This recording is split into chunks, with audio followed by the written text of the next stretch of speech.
Ponsel di tanganmu menyimpan sepotong Korea Selatan, chip yang jalur silsilahnya berujung ke sebuah ruang rapat sempit. Seoul, 1961. Di gedung pemerintahan tanpa papan nama, sekelompok pria muda berkacamata membentangkan peta industri di atas meja kayu, di negara yang saat itu lebih miskin dari banyak negeri Afrika. 6 dekade kemudian, hampir setiap benda pintar yang kita pegang menyimpan sidik jari mereka. Chip memori yang menjalankan ponsel kita kemungkinan besar dibuat oleh Samsung. Bagaimana negara yang baru keluar dari perang dan kelaparan bisa melompat sejauh ini? Kapal-kapal raksasa pengangkut barang antar benua sebagian besar lahir di galangan Korea. Mobil, drama, musik, kosmetik. Negeri yang luasnya di bawah Pulau Jawa kini mengekspor selera ke seluruh dunia. Namun, apakah ini keajaiban pasar bebas? Ataukah buah tangan segelintir arsitek yang namanya sengaja dihapus dari sejarah? Mari kita telusuri siapa mereka dengan lebih cermat. Korea Selatan adalah salah satu dari sedikit negara yang melompat dari kemiskinan ekstrim menjadi kekuatan ekonomi kelas atas dalam satu rentang usia manusia. Pendapatan per kapitanya diperkirakan hanya 60 hingga 80 dolar per tahun pada tahun 1950-an.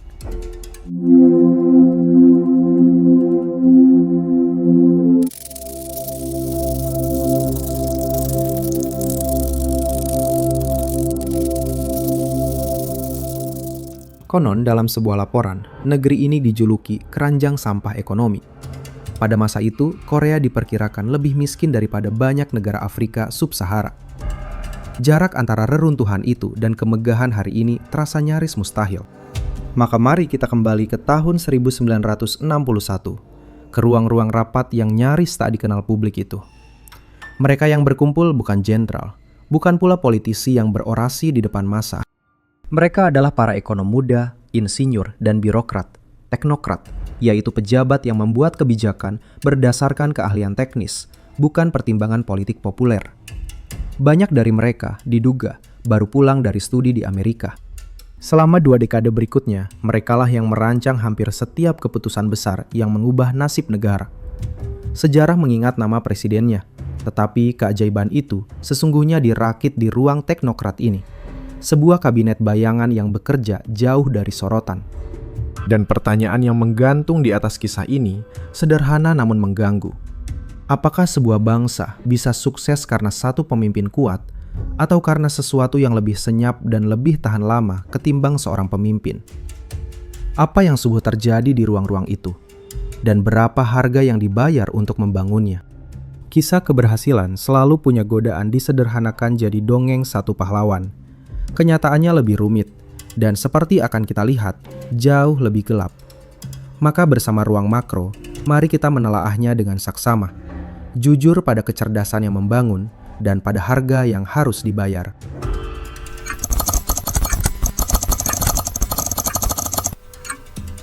Untuk memahami betapa mustahilnya lompatan ini, kita perlu kembali ke titik nol. Ketika Perang Korea berakhir dengan gencatan senjata pada 27 Juli 1953 di Panmunjom, Korea Selatan adalah salah satu tempat termiskin dan paling hancur di muka bumi. Ibu kotanya rata dengan tanah, industrinya nyaris tidak ada, dan sebagian besar sumber daya alam serta pembangkit listrik terletak di utara, di seberang garis gencatan senjata. Bahkan setelah perang usai, tak ada perjanjian damai, hanya gencatan yang membekukan dua Korea dalam permusuhan. Kembali ke angka termiskin tadi, negara ini hidup sepenuhnya dari bantuan Amerika Serikat, tanpa industri, tanpa modal, tanpa pasar dalam negeri yang bisa diandalkan. Ketergantungan itu begitu dalam, sehingga arah ekonomi negeri praktis ditentukan dari luar. Pada tahun-tahun tertentu, bantuan itu diperkirakan menanggung sebagian besar anggaran negara. Tidak ada satupun ekonom serius pada dekade 1950-an yang berani memperkirakan Korea Selatan punya masa depan. Sebuah laporan yang sering dikutip konon menyebutnya sebagai keranjang sampah ekonomi. Sepanjang dekade itu di bawah pemerintahan Syngman Rhee, presiden pertama negeri ini, harapan pesimistis tadi memang tidak terbukti keliru. Ekonomi berjalan di tempat, korupsi merajalela, dan bantuan asing lebih banyak dihabiskan untuk konsumsi ketimbang membangun kapasitas produksi. Negara ini bertahan hidup, tetapi tidak tumbuh. Dari kebuntuan itulah muncul titik balik yang, seperti banyak titik balik dalam sejarah, datang lewat pintu yang tidak menyenangkan. Pada 16 Mei 1961, seorang jenderal bernama Pak Chung-hee memimpin kudeta militer dan merebut kekuasaan. Dari sudut pandang demokrasi, ini adalah kemunduran yang jelas. Sebuah pemerintahan sipil yang lemah digantikan oleh rezim militer. Namun Park membawa satu obsesi yang membedakannya dari banyak diktator lain di dunia ketiga pada masanya. Ia tidak terutama tertarik pada kemewahan atau ideologi. Ia terobsesi pada satu hal, membuat negaranya kaya dan kuat secepat mungkin. Sebagian karena ia memandang kemiskinan sebagai penghinaan nasional, dan sebagian karena ia tahu Korea Utara di seberang perbatasan saat itu lebih maju secara industri. Bagi Park, pembangunan ekonomi bukan sekedar program, melainkan syarat kelangsungan hidup negara. Dan pada awal Januari 1962, di bawah lembaga baru bernama Economic Planning Board atau Badan Perencanaan Ekonomi, diluncurkanlah rencana pembangunan 5 tahun pertama 1962 hingga 1966.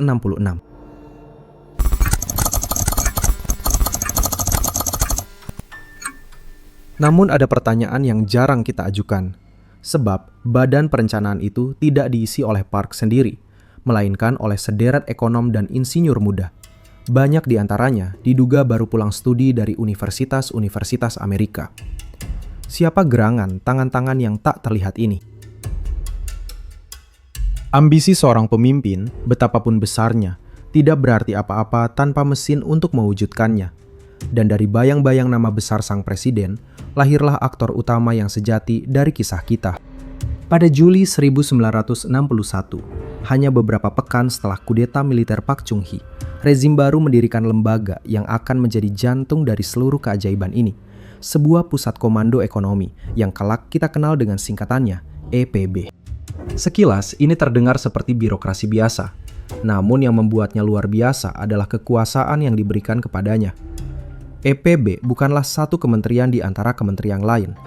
Ia menggabungkan 3 kekuatan yang biasanya tersebar dan saling bersaing, yaitu kewenangan menyusun anggaran negara, kewenangan merancang rencana pembangunan jangka panjang, dan kendali atas data serta statistik nasional. Sebab siapa yang memegang anggaran, memegang kekuasaan nyata. Dan tak lama kemudian, kepalanya dinaikkan pangkatnya menjadi wakil Perdana Menteri, menempatkannya di atas para menteri lain dalam urusan ekonomi. Dalam istilah militer yang kebetulan sangat disukai Park, lembaga ini berfungsi seperti staf jenderal ekonomi. Pusat komando yang menyusun strategi, menetapkan sasaran, dan mengordinasikan seluruh pasukan. Dan yang paling penting, para perwira di pusat komando ini sengaja dilindungi dari tekanan politik sehari-hari. Mereka direkrut bukan karena loyalitas partai atau koneksi keluarga, melainkan karena kemampuan. Banyak di antara mereka, diduga, adalah ekonom muda bergelar doktor dari universitas-universitas Amerika yang pulang ke tanah air yang miskin. Membawa gagasan-gagasan yang di atas kertas terlalu ambisius untuk sebuah negara agraris yang baru saja hancur. Inilah paradoks yang menarik. Sebuah rezim otoriter menciptakan pulau meritokrasi di jantung pemerintahannya.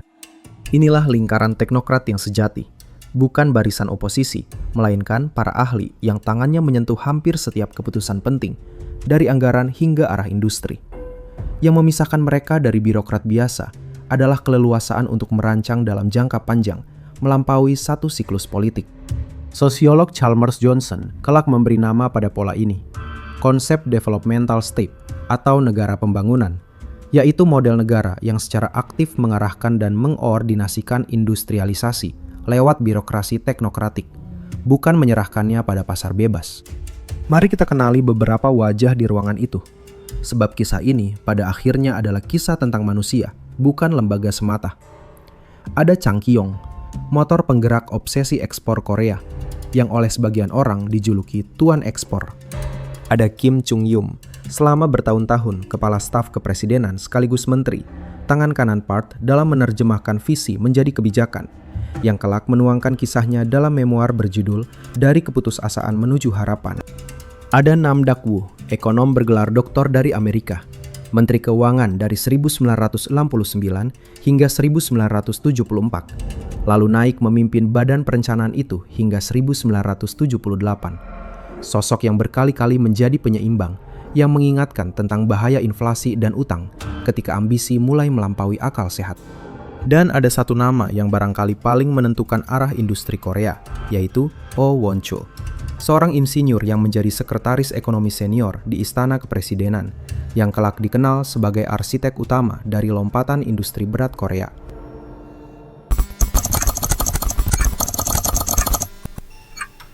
Kita telah mengenal para perancangnya. Namun rancangan yang cerdas belum menjelaskan bagaimana mesin ini benar-benar bekerja. Bagaimana negara mendisiplinkan para raksasa bisnis yang tumbuh bersamanya. Dan untuk memahaminya, kita perlu melihat aturan main yang mereka susun. Lalu bagaimana mesin ini bekerja? Kekuatan sistem Korea, jika kita telusuri lapis demi lapis, terletak pada perpaduan yang jarang bertemu. Perencanaan yang ketat di satu sisi, dan disiplin yang nyaris tanpa ampun di sisi lain. Semuanya dimulai dari sebuah dokumen, Rencana Pembangunan 5 tahun. Rencana pertama, yang berjalan dari 1962 sampai 1966, menetapkan sasaran yang sangat konkret, berapa banyak yang harus diproduksi, sektor apa yang dibangun, berapa devisa yang harus dihasilkan. Namun rencana di atas kertas mudah dibuat, yang sulit adalah menjalankannya. Dan di titik inilah letak kejeniusan sekaligus kekerasan sistem itu. Sebab sebuah dokumen hanya hidup ketika ada mekanisme yang memaksanya menjadi kenyataan. Keputusan paling menentukan yang diambil para teknokrat ini adalah membalik arah strategi ekonomi. Banyak negara berkembang saat itu memilih jalan yang disebut import substitution atau substitusi impor. Memproduksi sendiri barang yang biasanya diimpor, terlindung tembok proteksi yang tinggi. Korea, atas dorongan para teknokratnya, menempuh jalan sebaliknya, export-oriented industrialization, atau industrialisasi yang digerakkan ekspor. Sederhananya, strategi yang menjadikan penjualan manufaktur ke luar negeri sebagai mesin utama pertumbuhan. Logikanya sederhana namun berani. Negara ini terlalu kecil dan terlalu miskin untuk mengandalkan pasar dalam negerinya sendiri. Maka satu-satunya jalan adalah memaksa perusahaan Korea bersaing di pasar dunia, menjual ke Amerika, Jepang, dan Eropa, dan dengan begitu dipaksa menjadi efisien atau mati. Untuk menegakkan disiplin ini, Pak Chung-hee dan para teknokratnya menciptakan mekanisme yang kelak menjadi legendaris. Rapat bulanan promosi ekspor. Setiap bulan, Presiden sendiri duduk bersama menteri, teknokrat, dan pemimpin perusahaan besar untuk memeriksa angka ekspor satu persatu. Perusahaan yang mencapai target diberi hadiah, akses ke kredit murah, izin dan perlindungan. Yang gagal berulang kali bisa kehilangan segalanya. Dari sinilah ekonom Ellis H. Amsden membaca inti model itu. Negara mendisiplinkan perusahaan lewat sistem imbalan dan hukuman yang berbasis kinerja ekspor. Lalu muncullah ciri khas model Korea, sebuah jalan tengah yang aneh. Negara tidak menasionalisasi industri seperti di blok komunis, tetapi juga tidak membiarkan pasar bekerja sendiri seperti dalam dongeng ekonomi liberal. Yang dilakukannya adalah mengendalikan aliran uang. Karena bank-bank berada di bawah kendali pemerintah, para teknokrat bisa menentukan siapa yang mendapat pinjaman dan siapa yang tidak. Kredit menjadi cambuk sekaligus gula, alat paling ampuh untuk mengarahkan raksasa bisnis tanpa harus memiliki mereka. Konglomerat keluarga yang kini kita kenal sebagai cebol, Samsung, Hyundai, LG, dibesarkan lewat aliran kredit terarah ini, dengan satu syarat yang tak bisa ditawar. Mereka harus mengekspor, harus bertumbuh, harus memenuhi sasaran negara. Namun mesin seefisien ini menyimpan tagihannya sendiri.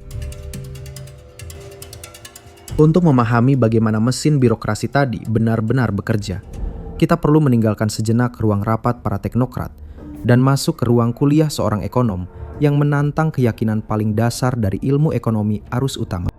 Ekonom Ellis Amsden dalam bukunya yang berpengaruh Asia's Next Giant menegaskan sesuatu yang mengganggu. Korea tidak berhasil dengan membiarkan harga menemukan keseimbangannya sendiri, tetapi dengan sengaja mengganggu harga secara strategis. Namun campur tangan itu tidak sembarangan.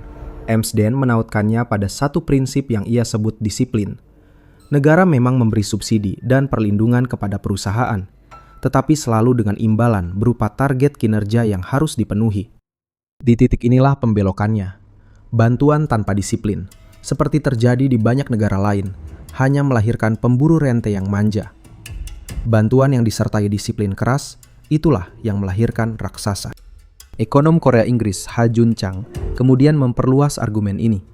Ia menegaskan bahwa negara-negara kaya pun dulu tumbuh dengan campur tangan negara semacam ini, sebelum mereka menganjurkan pasar bebas kepada negara-negara miskin.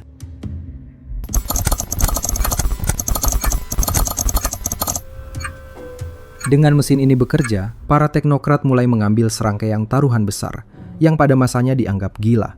Dan taruhan pertama yang paling menantang akal sehat internasional adalah baja.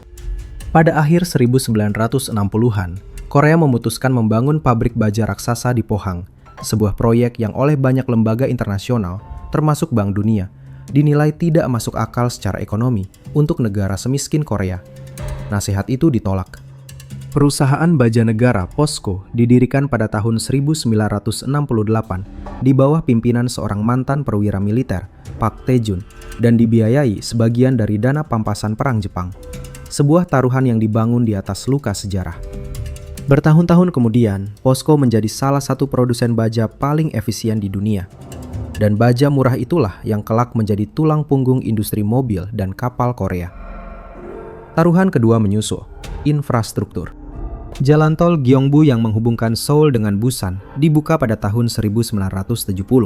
Sebuah proyek yang juga diragukan banyak pihak, namun kemudian menjadi urat nadi perekonomian yang mengalirkan barang dari pabrik ke pelabuhan. Namun taruhan terbesar, yang paling berani sekaligus paling berbahaya, datang pada Januari 1973, ketika Park mengumumkan apa yang disebut Deklarasi Industrialisasi Berat dan Kimia. Pada momen inilah, peran Oh Won-chul mencapai puncaknya. Sebagai arsiteknya, ia merancang cetak biru untuk mengubah Korea dari sekedar pengekspor tekstil dan wig murah menjadi produsen kapal, baja, mesin, elektronik, dan bahan kimia. Sebuah lompatan yang sangat mahal dan sangat berisiko pada industri padat modal. Perhatikan dialektikanya. Banyak teknokrat lain yang lebih berhati-hati soal keuangan khawatir proyek ini akan menghancurkan ekonomi lewat inflasi dan utang yang menumpuk. Taruhan ini bukan tanpa penentang di dalam. Namun dari benih inilah lahir galangan kapal HD, Hyundai Heavy Industries, yang kelak menjadi terbesar di dunia, dan industri elektronik yang menjadikan Samsung penguasa chip memori, meski status itu kini mulai diperdebatkan. Fondasi Korea yang kita kenal justru diletakkan dalam periode taruhan besar ini. Dan setiap taruhan yang menang, kita akan lihat, menuntut harga yang selama ini disembunyikan dari dongeng kesuksesan. Dari sudut pandang angka semata, apa yang terjadi di Korea Selatan nyaris tidak masuk akal. Selama kurang lebih 3 dekade, ekonominya tumbuh rata-rata sekitar 8 hingga 9% per tahun.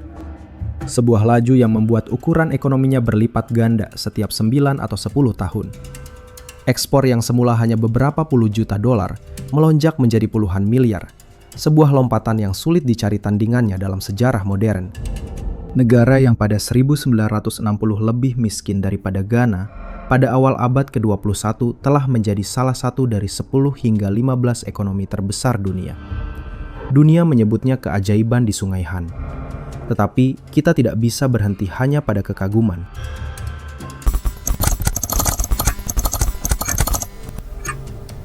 Sebab keajaiban ini memiliki harga, dan harganya dibayar oleh manusia. Untuk menegakkan disiplin ekonomi yang begitu keras, rezim itu turut menegakkan kontrol politik yang semakin represif. Pada titik inilah cerita mulai retak.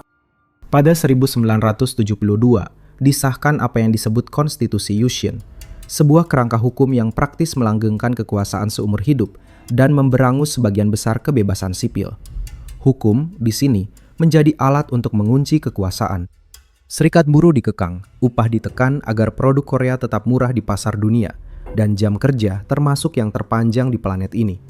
Efisiensi yang tadi kita kagumi ternyata berpijak pada tubuh-tubuh yang bekerja tanpa henti. Pada November 1970, seorang buruh muda bernama John Tae-il membakar dirinya sendiri sambil berteriak menuntut agar hukum perburuhan ditegakkan. Tragedi yang menjadi simbol penderitaan yang tersembunyi di bawah gemerlap statistik pertumbuhan.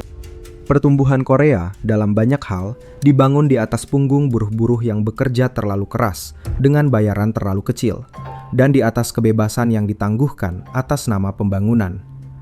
Angka yang megah, biaya yang senyap. Ada pula sisi ekonomi yang gelap. Kedekatan antara negara dan cebol, konglomerat besar milik keluarga seperti Samsung, Hyundai, dan LG, yang melahirkan raksasa industri, pada saat yang sama menanamkan benih korupsi dan konsentrasi kekuasaan di tangan segelintir keluarga. Dan taruhan industri berat pada 1970-an, meski akhirnya berbuah, sempat membawa ekonomi ke ambang krisis akibat inflasi dan investasi berlebih. Persis seperti kekhawatiran para teknokrat yang lebih berhati-hati. Maka pertanyaannya tetap terbuka. Seberapa besar keberhasilan itu buah kejeniusan perencanaan, dan seberapa besar sekedar keberuntungan geopolitik, akses istimewa ke pasar dan teknologi Amerika, ketika Washington sangat berkepentingan menjadikan Korea etalase kapitalisme di hadapan blok komunis.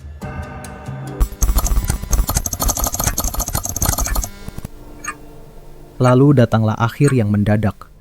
Pada 26 Oktober 1979, sang presiden yang selama hampir 2 dekade menjadi wajah dari seluruh proyek ini, ditembak mati oleh kepala dinas intelijennya sendiri dalam sebuah jamuan makan malam. Di banyak negara lain, kematian seorang diktator pembangunan semacam ini akan menjadi awal keruntuhan, sebab seluruh sistem bergantung pada satu orang. Namun di titik itulah tersimpan pelajaran yang paling penting dari kisah kita. Korea tidak runtuh, ekonominya sempat goyah, dan negara masih harus melewati 1 dekade lagi pemerintahan militer sebelum akhirnya menuju demokrasi pada tahun 1987. Tetapi mesin pembangunan itu sendiri terus berjalan. Mengapa?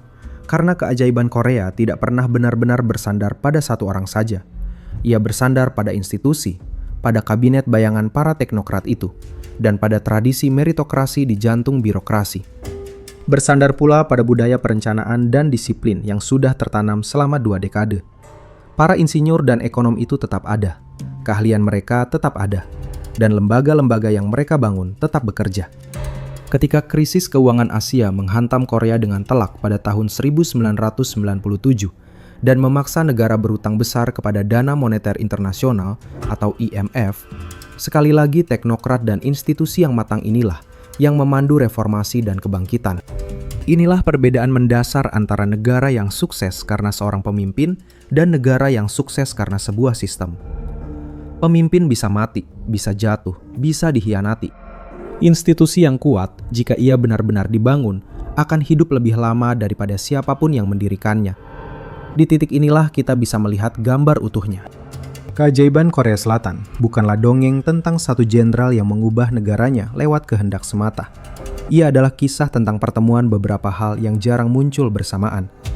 Seorang pemimpin yang terobsesi pada pembangunan, sebuah lembaga terpusat yang diberi kekuasaan nyata untuk merencanakan dan mendisiplinkan, sekelompok teknokrat kompeten yang dilindungi dari politik, dan konteks global yang kebetulan menguntungkan. Ini menegaskan pola negara pembangunan yang tadi kita rumuskan lewat Chalmers Johnson. Birokrasi teknokratik menjadi kemudi, bukan pasar bebas semata. Kabinet bayangan itulah benang merah yang menyatukan pemimpin, lembaga, dan konteks global menjadi satu mesin yang utuh. Merekalah yang menerjemahkan ambisi menjadi angka menjadi kebijakan, dan kebijakan menjadi pabrik, kapal, dan chip. Namun bila mesin ini berjalan seefektif itu, muncul pertanyaan yang lebih berat. Siapa yang menanggung ongkosnya?